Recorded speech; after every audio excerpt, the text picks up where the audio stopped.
Hello and welcome to the Wellness Connection podcast. I'm your host, Fiona Kane. Today, I'm actually going to be talking about what we can do to make a difference. What makes a difference in this world? How do you find hope when it seems like it's all lost? And to give you a bit of background on this particular topic, two things happened. So one thing is I was talking to my husband and I said to him, "What should I talk about on the podcast today? What topic should I do?" And he said, "Do something good." And I said, "What do you mean by do something good?" And ultimately, what I got out of him is he just meant do something positive. And I get what he means. And a lot of the topics I talk about are challenging topics. However, I do my goal is to try and bring some good out of it, or have something useful and something that you can do something with by the end of it. So my goal isn't just to do misery and doom and gloom. It's actually to talk about real issues and real problems, but then also solutions or things that we can do that are helpful, that will help us. So as I record this, I'm recording this just moments after watching Erika Kirk speak at Charlie Kirk's memorial service. And that really inspired me. Now, for those of you who didn't see it or don't know of it, Erika just forgave the man who assassinated, the young man who assassinated Charlie. That to me is really inspirational. I must admit, I haven't got there yet, and I didn't even know Charlie personally. I'm still struggling with that one. I really admire her doing that. And I think that's this. I talked about in another episode a long time ago. I talked about when bad things happen in the world, how we need to look for the helpers, look for the good things that will come out of situations. And this is another one of those situations, because actually what happened to Charlie was horrific, right? No questions asked. And I'm not even talking about politics here. I'm just talking about a human being, right? So doing that to another human being just because you don't like what their words, or you don't agree with them, or their words when you might find them triggering, is horrific. There's no other way about it. That everything about his death was horrific. And we could stay in that place of being there, being in that moment and playing that over and over again and being in the horror. But in life, we need to be able to move past that. We need to be able to move on from that. And I don't mean past it and move on from it as in not care, it doesn't matter. I don't mean any of those things. What I mean is to go to the next thing, the next thing, the next thing. And the next thing is like, what can I do? What can I do to make a difference? Or what can I do to give myself some healing? What can I do to bring some light into this dark place that I'm in? And that's what I'm seeing a lot of in regards to Charlie's death. You certainly see, the amount. I mean, look, there's been a lot of darkness as well. Don't get me wrong. I mean, if you go on some of those sewers of social media platforms with people, you know, rejoicing about his death and laughing about his death and all of that, that's all there. That all exists, and I've seen plenty of it. It made me really, really angry, and really sad. And I think that based on what Erika and other people have said about Charlie, he would be really sad. For those people, he's just sad that there's just so, what kind of soul do you have, or what's going on in your soul to be celebrating someone's murder? I wouldn't celebrate someone whose murder who I didn't like, or who was on a different political team or whatever. I wouldn't celebrate that. You don't have to care a lot, but geez, basic human dignity and just human having a soul. Just not finding it funny and not finding it gleeful. Bit of a basic place. Anyway, I'm going going down the rabbit hole of the negative, and I told my husband I'd do the positive. So I saw all that. Of course, I saw that. That was there. There's a lot of darkness there. At the same time, though, what I saw was a lot of light. I saw many people say that they were going to church for the first time, or back to church. And again, whatever your opinions on church, or not, or whatever, my opinion is that I've never really been super religious and that way inclined. However, the older I get, the more I see what Christian values brought to our society. And Christian values are good, solid values. And when we don't have them in a society, all sorts of awful things replace it. So, what I'm seeing is a lot of darkness and a lot of dark, sort of cult like, horrible things that have come into in place of Christian ethics, explained by the things I just told you about, the people celebrating. So, the more I see that, the more I think that our society does need Christianity, some version of Christianity. And I'm not going to get into the religious part side of it because I just don't understand it well enough to preach it or talk about it. But the way I see it, it's just a difference between light and dark. And darkness is prevalent, and we need to overcome that. And I think some good Christian ethics and a good Christian society is a great way to move towards that. Is Christianity perfect? No, by no means no.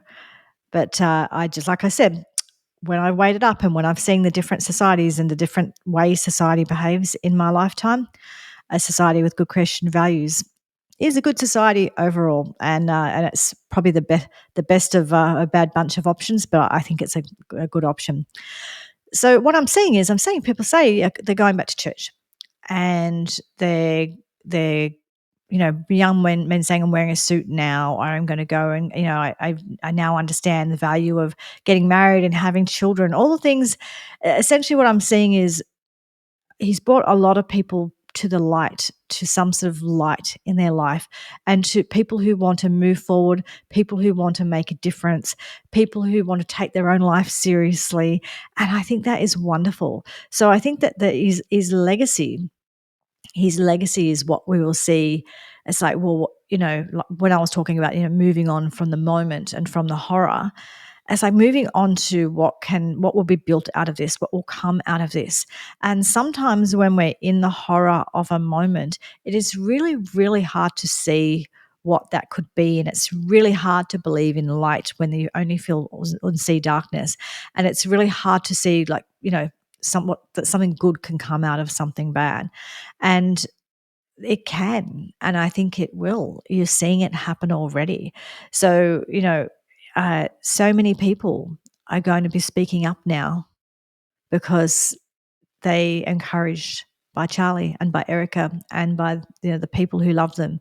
So I think that overall, as horrific as this has been, I think the fact that he named his organization Turning Point USA, I think it was very prophetic. The fact that he's named Kirk, Charlie Kirk. Well, Kirk is a word for church in Celtic languages and in, I think, German apparently as well. So that's what I heard this morning, the German bit. So I'm not sure. He Turning Point, and his life. He worked hard to create this change, and it's coming. And his death is actually what's going to create that point, that turning point. And Erica, her ability to forgive, I think is really important as well. Because what you will notice is that in response to this, that for the most part, if not totally, most people in response to this who are on with the conservative side or Christian or whatever, they've reacted with prayer visuals. They've reacted with love and with just coming together and trying to make sense of things, but they haven't reacted by trying to destroy things and tear things down. And I think that that is, with Erika choosing to find a path of forgiveness, I think that makes a big difference too, because if you think of the turning point that we're at, that sort of point that we're on right now where things could go a few different ways based on this, the fact that she's chosen forgiveness and she's chosen light, I think will encourage a lot of people who followed Charlie and who are feeling really hurt and angry to go in that direction as well. And she could have just as easily said a whole lot of different things there and encouraged a whole lot of other stuff, right? So again, I think it's really beautiful that she has chosen this positive path and going towards the light. Now, one thing that I also wanted to talk about is and I think I'll do another episode where I talk about this in more detail. But to live a good life, to live a life, to feel like it's worthwhile, you actually have to have some discomfort in your life.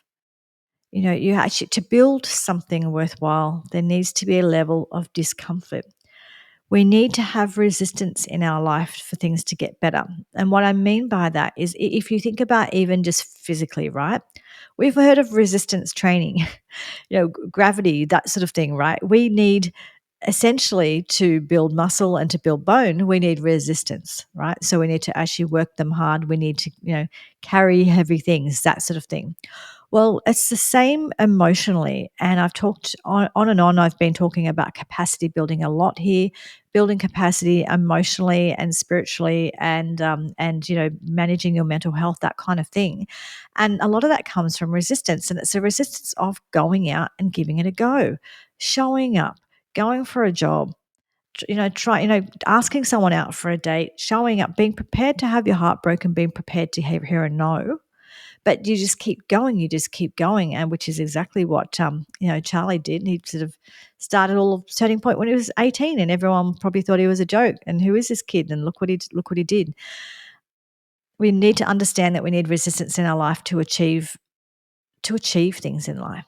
And I think that sometimes that's where we get it wrong in parenting, and where we think that we need to make things easier for our children, pave the way and make things easier. In some regards, yes, especially very, very young children need, lots of cuddles from their parents, and lots of love and support and all of those things.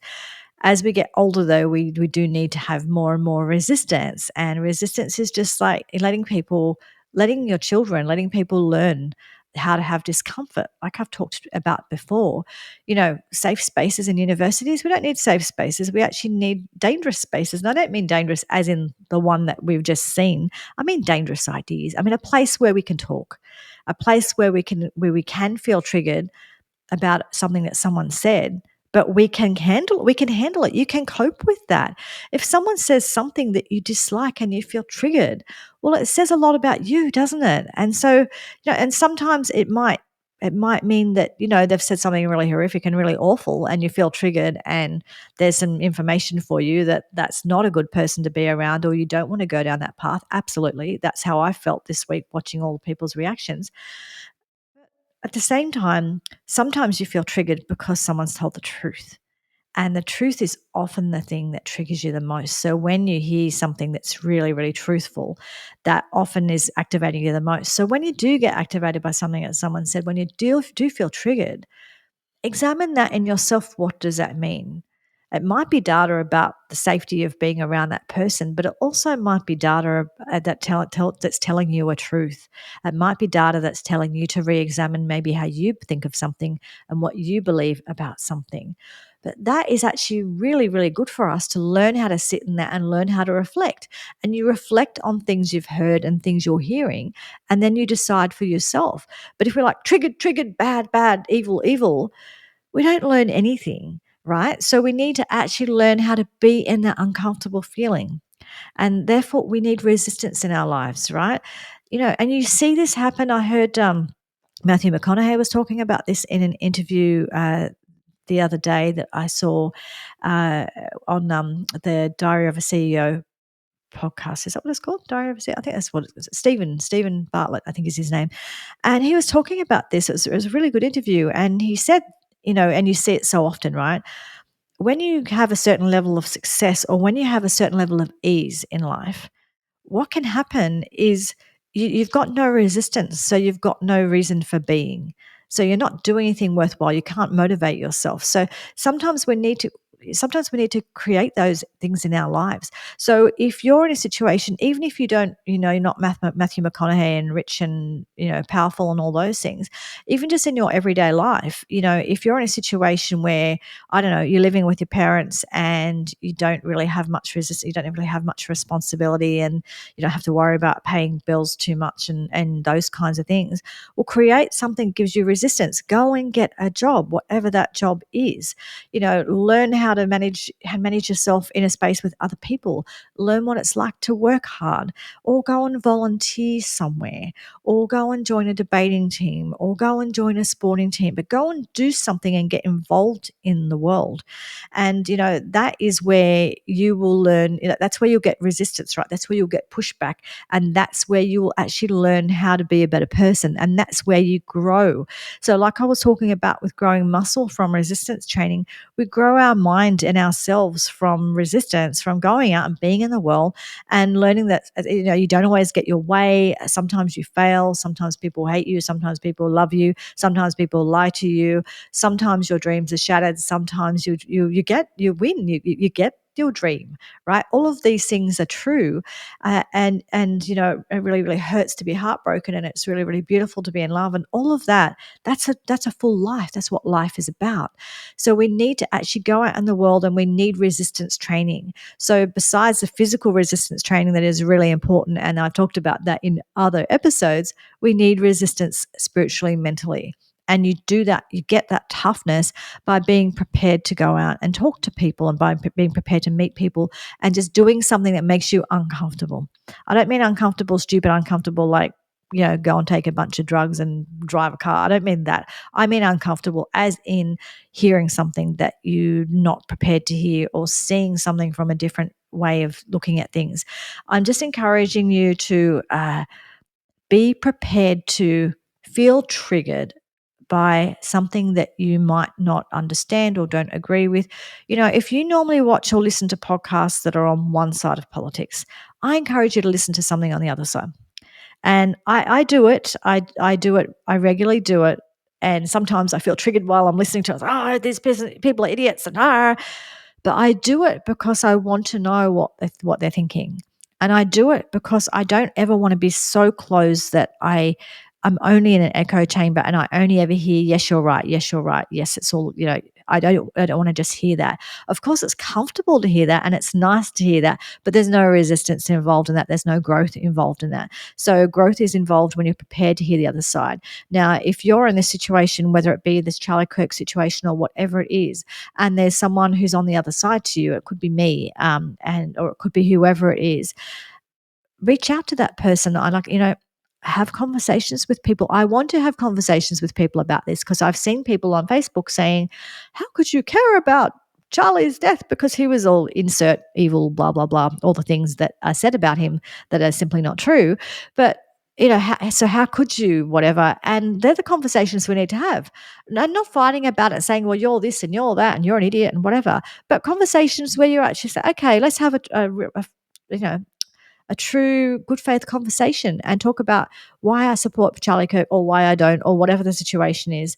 You'll get some value out of that. Use this as an opportunity. Like, I hope that every university, not just in the US, but honestly, I hope every university in the world creates a Charlie Kirk debating club, and has a Charlie Kirk statue, and a place in every courtyard of university or whatever, where it's a place for free speech.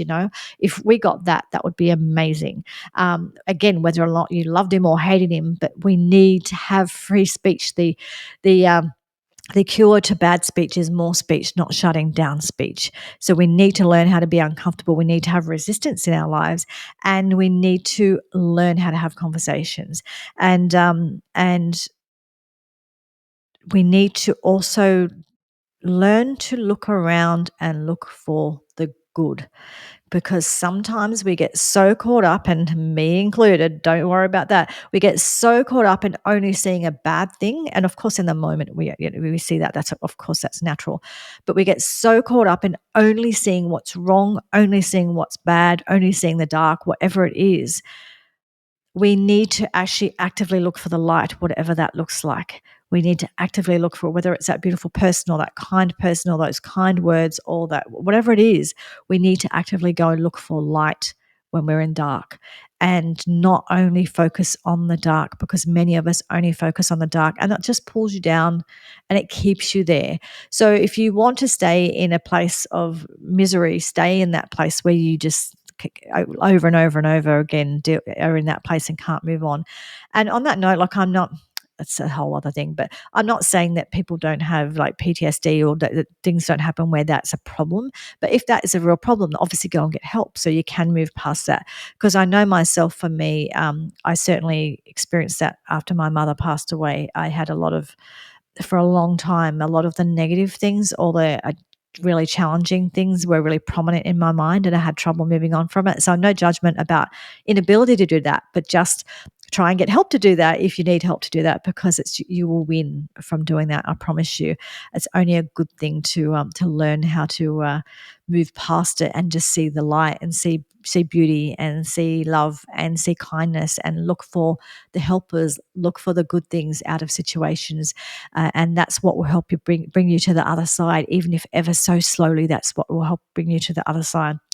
So look, I will leave it at that. Look, I hope that my husband will approve. I know there were some dark moments in this, but I was also trying to find the light and I was trying to find the good, and my intention was to find the good in this. So hopefully he'll say it was good.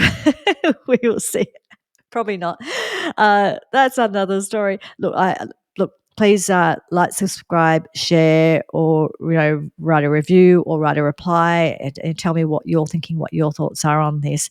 The idea of this podcast is real conversations about things that matter. These things matter. I want to have real conversations. Real conversations are uncomfortable, but at the end of the day, I really want positive to come out of these real conversations, no matter how hard they are. Anyway, I will leave it at that. Have a great week, and I will talk to you again soon. Thank you. Bye.